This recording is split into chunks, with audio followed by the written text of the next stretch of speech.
All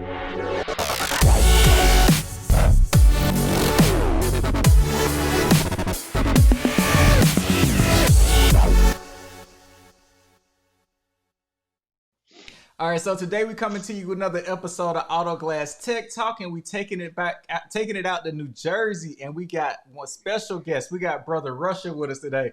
So, Shamil, what's up, man? How you doing? Hey, what's up, everybody? Wow, it's not me here. I was supposed to do a couple of jobs. How are you? Doing good. Yeah, long time no talk for sure. It's been a while. I had life situation going on, so I was a little under the radar for a little bit. Now I'm back.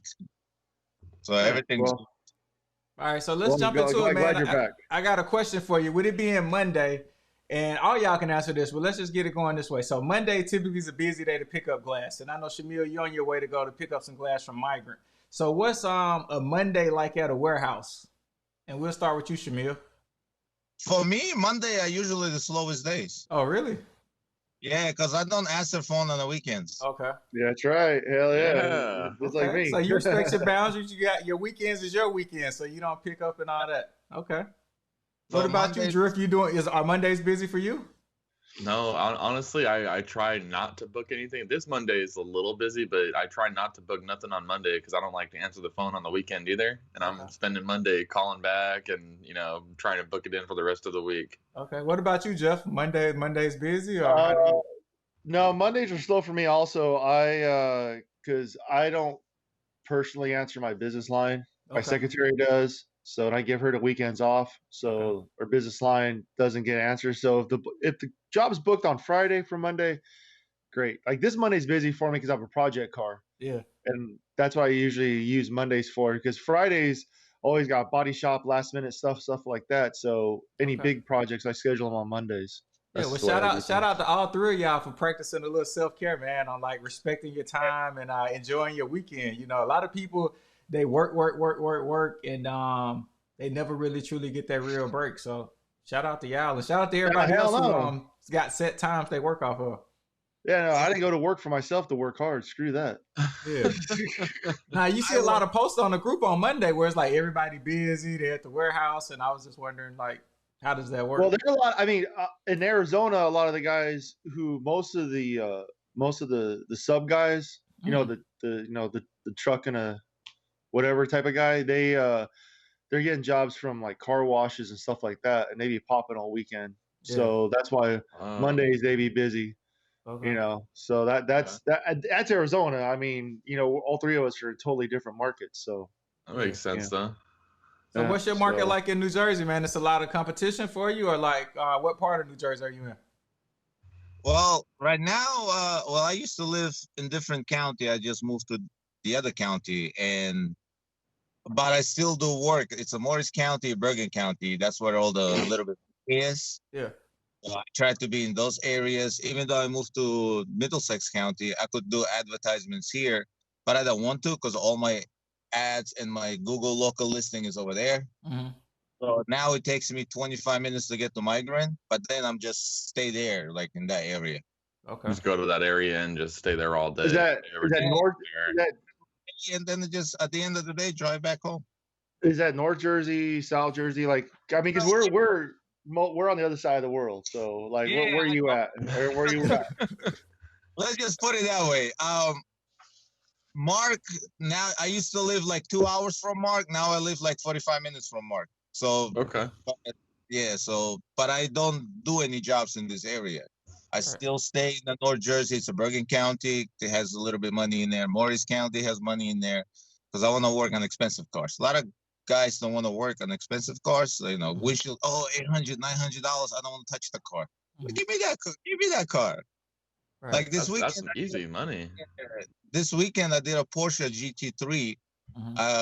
It was at my friend's shop that they deal with a lot of Porsches. I shot the video, took my time. So now I'm gonna post it on my channel.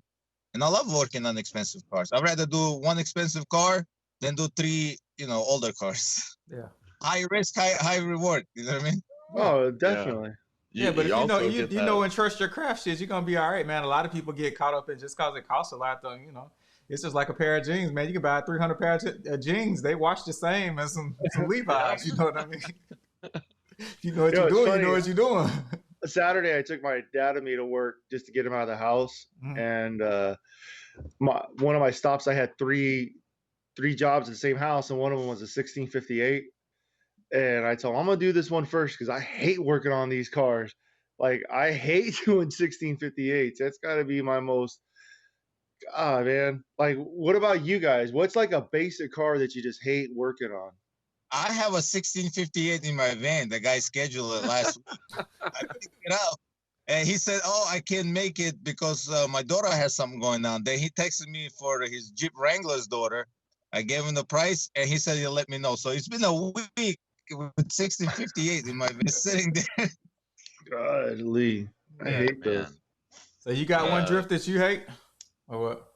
Or man, I don't know. Any of the common Fords, really. The common Fords, I just don't like. That's really it.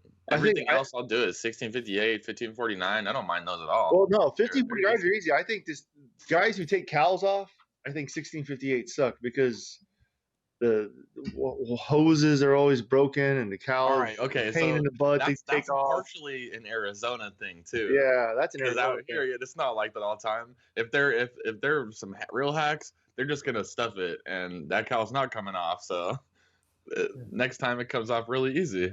Ugh. All right, so all three of y'all just said something that made me think, right? So we know drift is glass on the glass on the go. Shamil, what's your YouTube channel?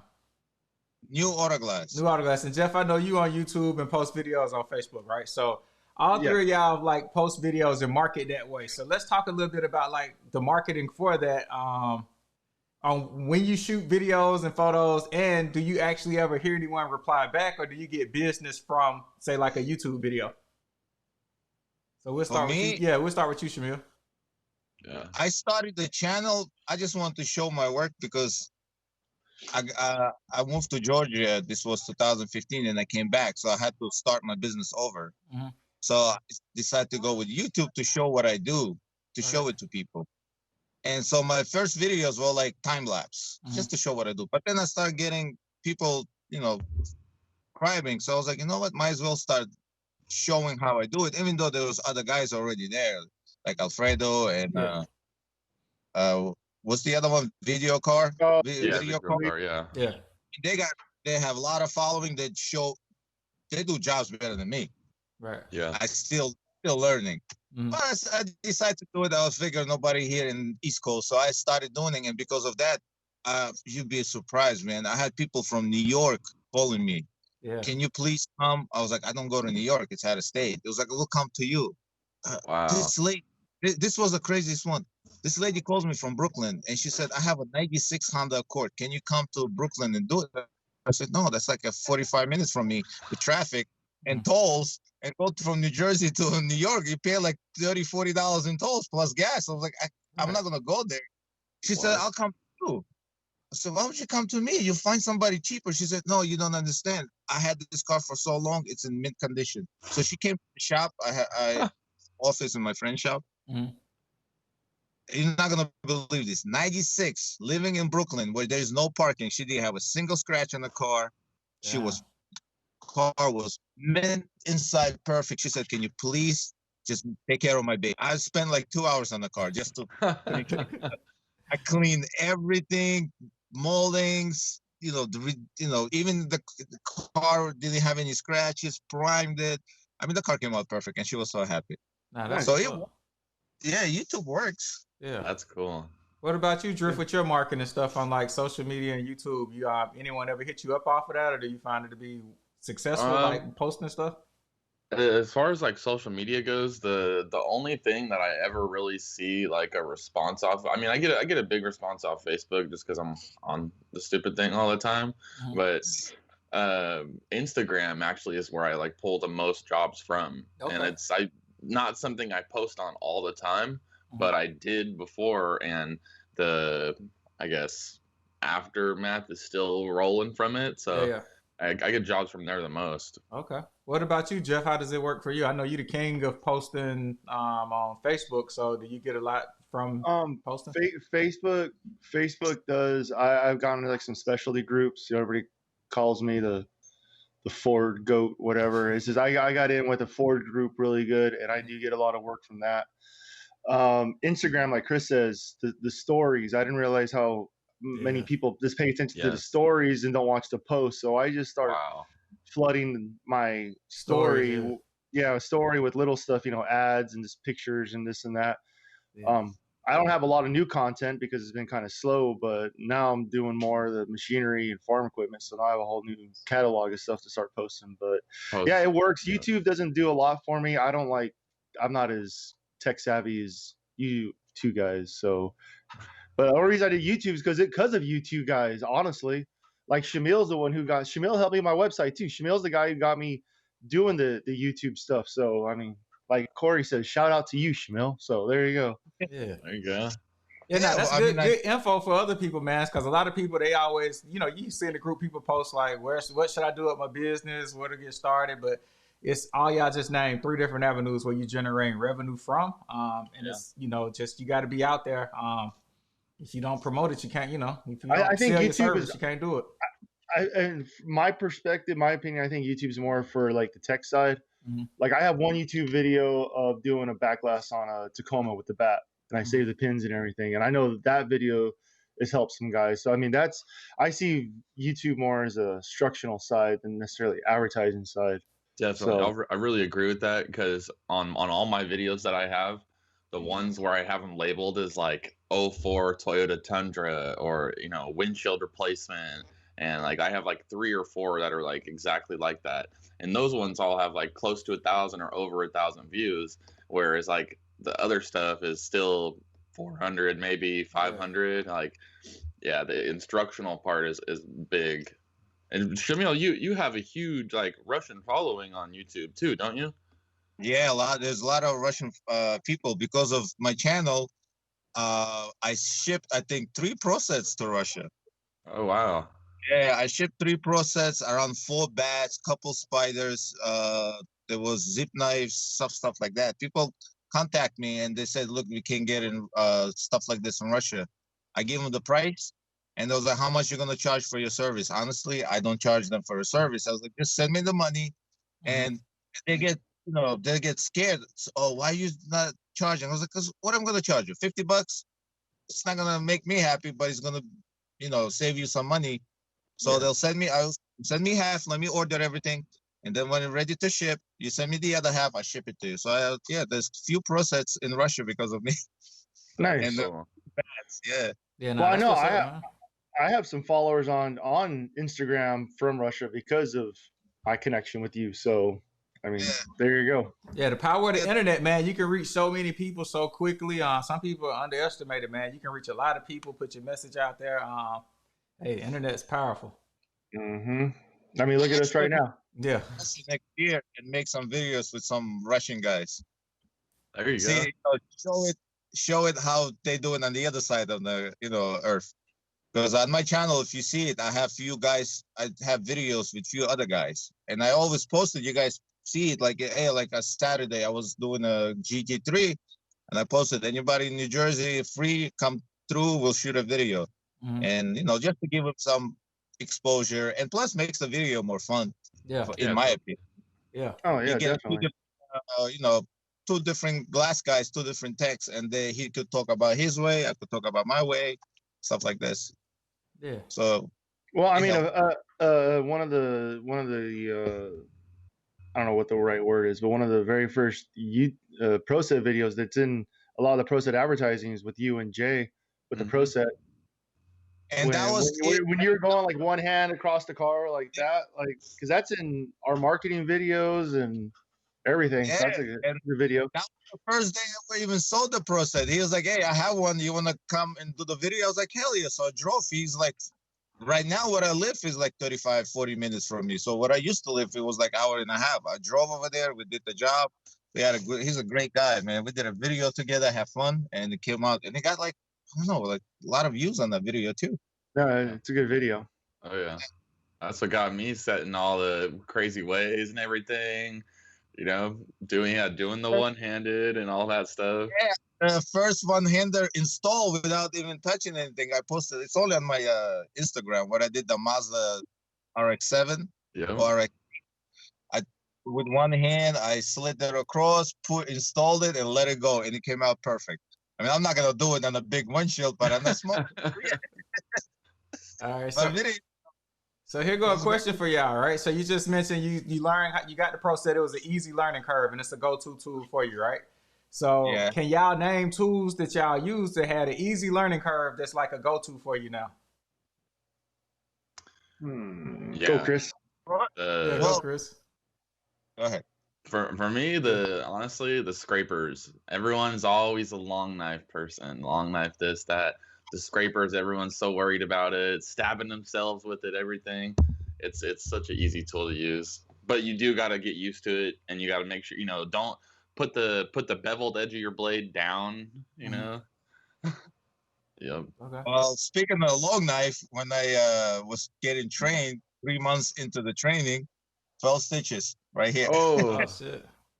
I was putting the blade on the knife, but with the sharp edge side, and my finger slipped, and I went across. I think we've all done that. I think every new glass guy has got that injury somewhere. Yeah.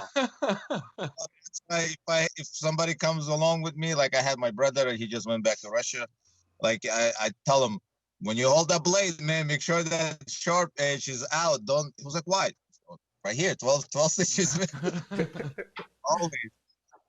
Yeah.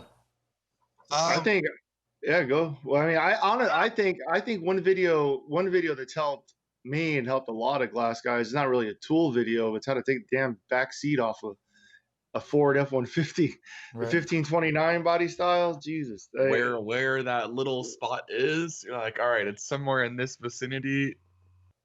Dude, Kurt Lawrence in where is he? Is he in Iowa or South Dakota? I don't know, but he's somewhere right there. He has a video in flip flops. He does it with no tool. This is bare hand. I feel like flying over there just to slap him. It makes me so mad because he takes it out like in 2 seconds. Yeah. Well, let me ask you a question. So, Chris and Jeff. Yes. Was there any job you walked away from? Not because you didn't like the customer, because you was like, yo, this is just, I'm like, you got there, you saw what you had to deal with. It was like, nah, man, I'm out. We just turned one down recently. We'd scheduled this lady after like going out there checking. It's like an 89 IROC Z, all blue, dope ass car, real IROC and everything. And we were going out there to change all the T-top gaskets, door gaskets, everything. And car was super clean. We already went out there once, checked everything, made sure she had it all right. Okay, cool. We just didn't think to actually look under the gaskets on the body because of how clean the car was. And we went there to replace them, rust all under it. So we just, sorry, lady. Nope. I had a Porsche Cayenne. You ever guys do the door glasses on Porsche Cayenne? No. But is that the one where the frame's got to come out of the car? Yeah, I got there. I was looking at it, and I couldn't figure out how you get this door glass out. And then I figured out you got to take the half of the door off. Oh. I was like, man, this is going to take a whole day. You're going to have to go to a dealer because I got customers. I'm sorry. I didn't charge them. I told them what to do, and I left. That was the only time I left. That job was like 3 hours, man. I was like, no, I can't be here for 3 hours. I told him either we reschedule it or you go to dealers to do it properly. Because I told him, I was honest with him. I never did the door. If I never worked on the car, I tell people, I've been doing it for 30 years. I never worked on this. I'll take my time. But when I got there, I was like, nah, this is. Yeah. The Panamera door is similar like that, I think. And the Panamera, I did one before, and I swear that shit, it had to take me almost 3 hours by the time I even. Isn't the older Audis the same way too, right? Oh yeah, older Audis no problem though. That's simple. Like you see the bolts, you see everything right there. But the Porsches, they hide everything. It's got to be that smooth look. What's crazy is a lot of those European door glasses. I've never done them, and people call me for tips. I'm like, because out here, being it's a zero deductible state, most people get a broken door glass, they're calling the 800 number, and those calls are going directly to Safelite or directly to some company who's given some crazy, change their offers, Steak and for a State Farm, hotel card. giving them 65 off or something crazy like that. So those temper jobs never come to me. Mm-hmm. So as much experience as I have, my door glass experience on high-end cars and stuff is very little. So the only thing I've walked away from in the last few years is a 1658 that had a visor on it, some snowbird style, got that Lund fiberglass visor screwed down to the roof and all kinds. He had a visor on the roof. He had the cowl scoop on it. It was literally an hour worth of crap to take off the car for a job that I hate. I'm only going to make a few bucks on anyways. And you could already see the rust bubbling around the bolt holes on the visor. And I was like, later, buddy. Nope. No, I wasn't even touching it. And he was an old snowbird with a cocking gun full of silicone. So he's like, I can fix it. I'm like, yeah, see you later. I'm out of here. Yeah, you can have that fun, buddy. Hey, Shamil, I got a question for you. Do you do any windshield repairs, or is the repair market big in New Jersey, in your area? GT Tools, Mm-hmm. when they were development vanished, they sent me one to try it out. And I had it. And I've been, I gave them my, what I think, what I like, what I don't like about it. And when was this? A year and a half ago, I think. Yeah, roughly around there. I got one too. Yeah, they sent it to me. They want to know my opinion, what I think. So I gave them what I think, what should be changed, how I like it, not. But I still have that, the one in development tool. I still have it, and I still do chip repairs. Okay. And $95, $129 for a chip repair, and that thing makes. There you go. Yeah, that's right. I used to have some no brand chip repair kit. I used to charge like $55, but now, this looks like next gen. Out of place thing, like when you put it there. So, $95 for something like new and like Maserati stuff like this, $129. You brought up a good point, and I don't take it personal, Corey. But the Delta Bridge looks so basic sometimes that people are like, I'm not paying you that. Like you're using, they see it. I'm like, man, this is airplane metal. This is a nice tool. Man. Yeah, it's just a simple, nice look. They go, no way I'm paying you that much. So, and plus Arizona sucks. So, Saturday, I had a chip repair, and it was a referral from a recently closed shop. I'll just leave it like that. Yeah. Because that'll be on a future podcast. But it was a recently closed shop, so I took the referral. Went over there, and he's like, well, what are we going to do? I go, we can call your insurance, or you just pay me cash. He goes, well, how much? And before both of you guys yell at me, I told him, $50, because that's Arizona price for a chip repair. Yeah. And he's like, well, you're $10 more than the old guy. So I did an amazing chip repair Saturday for $40 cash. So please don't hate me. Yeah. I actually want to get a Delta kits because they're small and you could put them on the with the edge of the windshield anywhere. Yeah. On the Vanish, you can't really go on the edges. So if people call me, I ask them, where's the chip? Yeah. So I was like, I gotta go do on the sides, close to the sides, and I can't do those. So I was like, I gotta get me a Delta. That's a good point too, because honestly, I think Delta is the only kit. There's a lot of like Delta copies, but like the Delta style bridges are the only ones that you don't need an adapter for to get all the way to the edge. If you're doing it in the black band or even just in the clear still, there's only one. Yeah. Yeah, the bridge do look old school looking, y'all. So yeah, I get it when people see the new age look. It ain't new age looking, but it don't let you down. My first rock chip kit out of leaving a company was the Rockstar one. That's like a really was it? I don't know, but it's like a plastic version of a Delta bridge. Right. Some guy in Arizona was selling them things for like $50 or something like that. On the camera. Yeah. Go for it. Do whatever you want. I don't want to be rude, like rushing over here smoking cigarettes. It's a little stereotypical, but it's all right. Nah, nothing wrong with that, man. You know, I've heard enough Action Bronson songs about Russian smoking cigarettes, so it's all right. Yeah. So everybody Yeah, I talking had about a- all y'all got pretty much a busy day today. So like let's talk about some jobs y'all working on today. What you got special, Chris? Today, Yeah. let's see. I think we got a BMW. I don't think Joe finished that one. We got a BMW. Okay. Got to finish up an Audi. Supposed Okay. to have a 71 van again. Okay. 88 Forerunner. Okay. Oh, Yeah. Rust City. Yeah, you got a lot happening now. what kind of jobs you got today, Shamil? Well, I was about to go do a Jeep Compass. What else I have there? RAV4, something else, but it started raining, so I guess I'm not going anywhere. While sitting here talking to you guys, it started raining. Oh, So I'm not going anywhere. I'm gonna go upstairs, lay down, call customers, reschedule it. so the rain better than the snow, man. I don't mind when it rains, but when it snow like this time of year, once it start getting cold, rain, snow, I hate it. I did a Jeep Grand Cherokee 05. I took the cowls, start cutting the glass. I got to halfway, start, snowflakes in the air. I was like, maybe I have time to finish it. I take the glass out, start priming the glass. Out of nowhere, this heavy snow comes out. The whole car is wet. So I finished it in the snow, and I told the guy, look, man, let me know tomorrow if it's leaking. You call me. I'm coming here with new windshield. I even put it in the receipt. He hasn't called me. And he always gets me.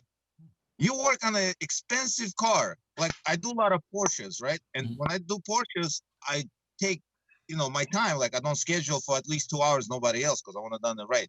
And you follow every step, and you get a leak.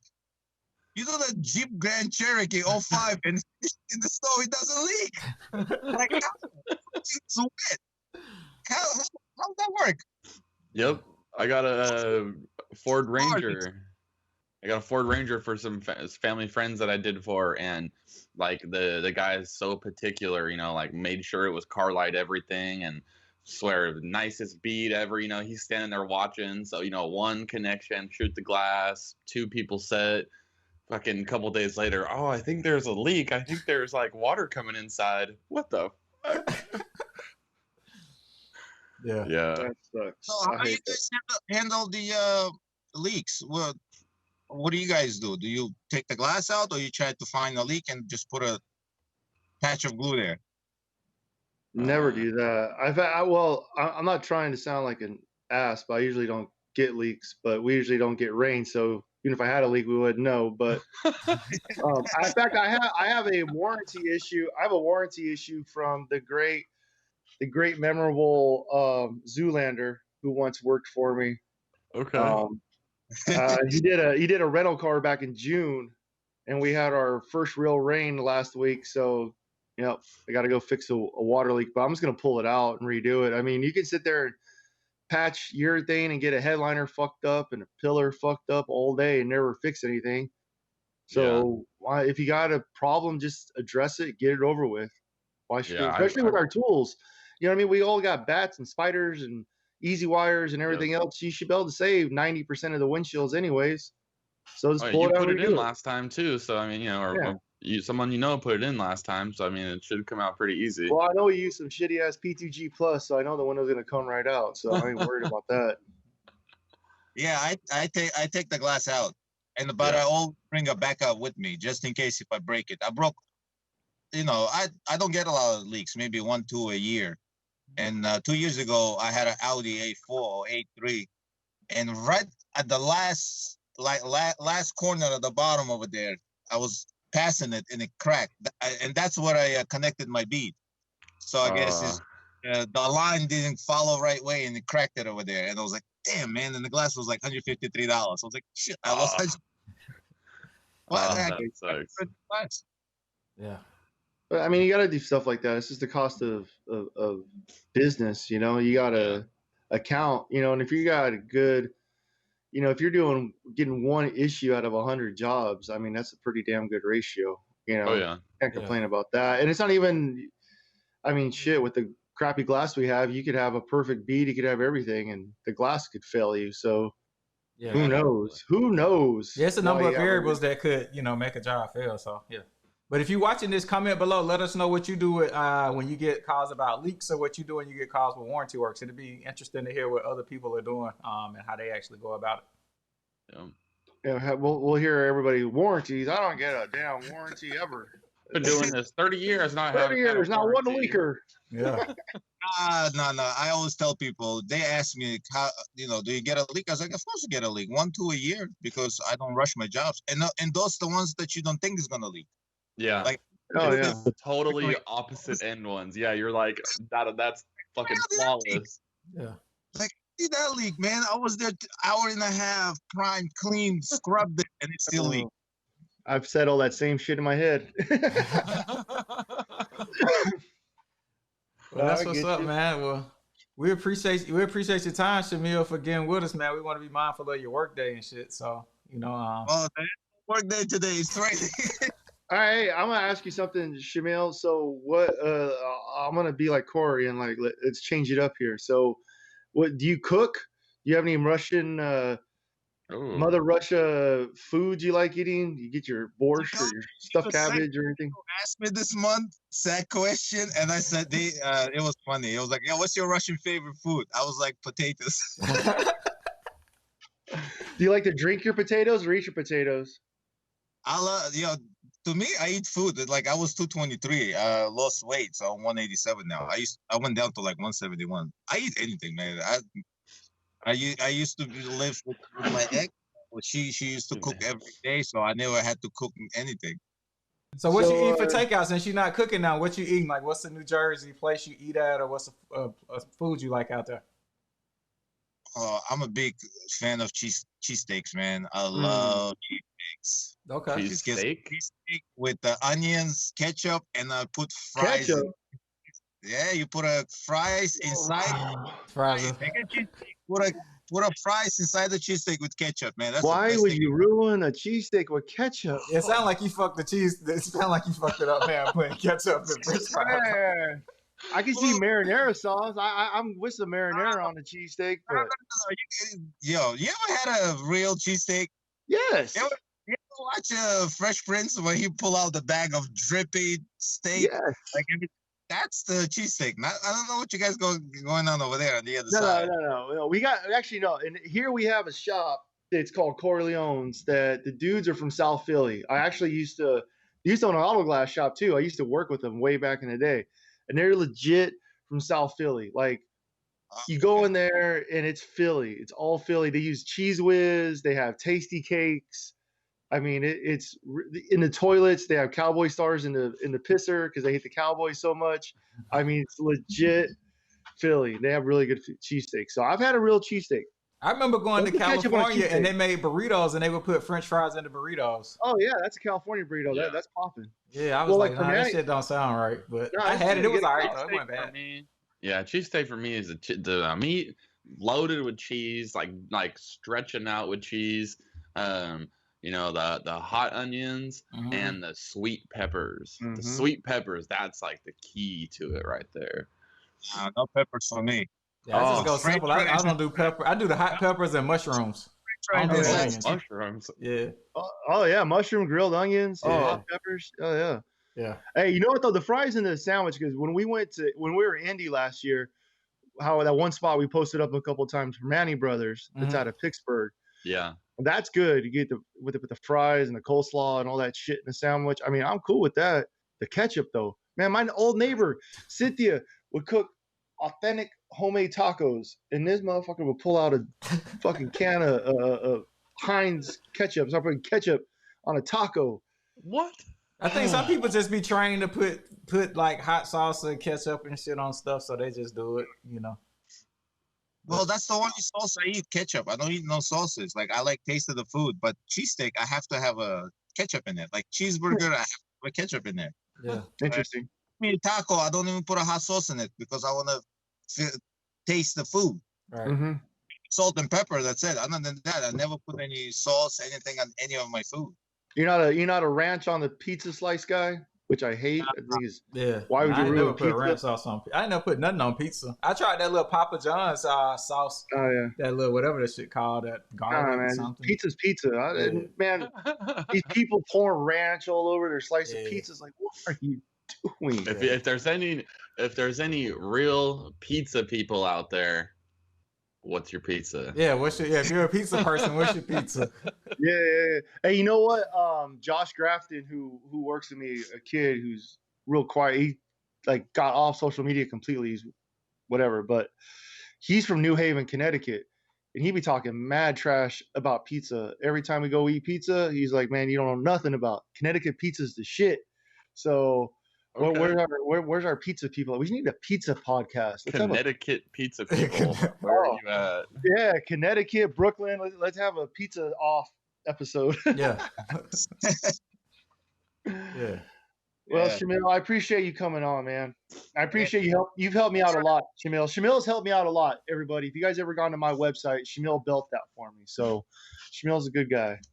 Yeah, I built your website and I lost mine, so I gotta build me a new one. I forgot to renew my domain name, and somebody Korean or Philippine, somebody took the domain name, and it has some weird stuff on it now. Oh damn! Oh wow! Get it back, so I don't have a website. I gotta build me a website with the new domain name. You gotta renew your SSL, man. You gotta stay on top of that. Yeah, you gotta stay on top of your renewals and shit, man. That's advice for everybody. Stay on top of your subscription, so that shit you don't lose it. That's true, man. I was going through something last year, so it was. That's all good. It's all good, man. But yeah. And that's another hustle is still going. Buy domain names. Yeah, the domain hustle. I have a few in my back pocket that some people may want to buy one day. So my friend, like 12 years ago or 13 years ago, had a domain name bigbutts.com. He sold it and he bought a Mitsubishi Evo with that money. What? Yeah, the domain name hustle is big. I listen to rap music and watch TMZ, and then when I hear something, I be like, if it ain't bought, I go buy them, because you pay like anywhere from $1 to $12 per domain name. So and you get it for a year. So then I buy them, and then like 3 months later, I auction them off. Yeah, damn. Yeah, domain name. Butts. Yeah. There's a lot out there, man, that you can just grab. So yeah. If you could grab 1-word domain name, 2-word domain names, that's where the money is. Yeah. Oh, I heard like the guy who sold like www.the.com, like sold it for like $1 million or something stupid like that, and like it.com, like basic domain names. So who knows? Yeah, you can get money off of it, man. And then they even got the broker service for you too. So it's so easy now. If you're gonna go there, you just pay them. They auction it. They get their commission for it. So it's easy money now when you do them. But yeah, like Shamil said, you got to get the 1- and 2-word names. That's where the money at. Mm-hmm. Yeah. Well, we appreciate everybody for your time. So take care, and until next time. Thank you. Talk to you guys later. Yeah, thanks for coming on. All right, see ya. All right.